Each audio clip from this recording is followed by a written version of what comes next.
sunshine inzwa ikaimi fana ari kupisa mumaraini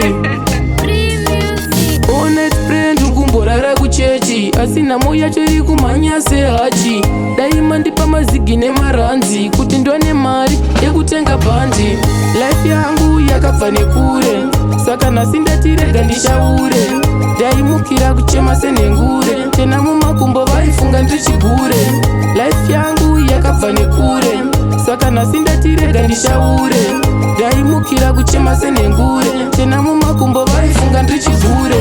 ndaibvunza mama dhedhi varipi tiri kudawo mari dzemazepi vanoti dhedhi vakapondwa pabhodha vari munzira kubva kujoza mukomatindo vari kugara kumoza anogara achichema kanifidza sinti yaugara nasisihita ndo zvinhu zvinondishungurudza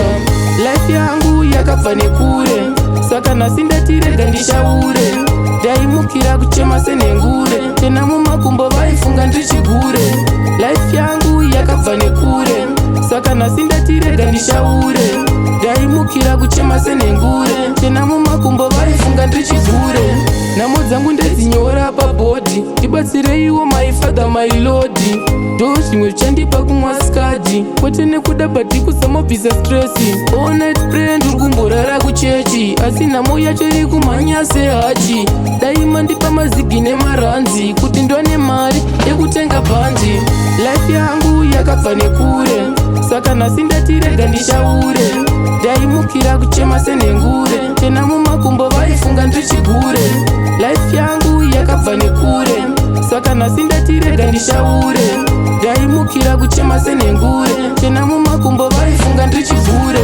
ndaibvunza mama dhedhi varipi tiri kudawo mari dzemazepi vanoti dhedhi vakapondwa pabhodha vari munzira kubva kujoza mukomatindo vari kugara kumoza anogara achichema kanifidza sinti yaugara nasisihita ndo zvinhu zvinondishungurudza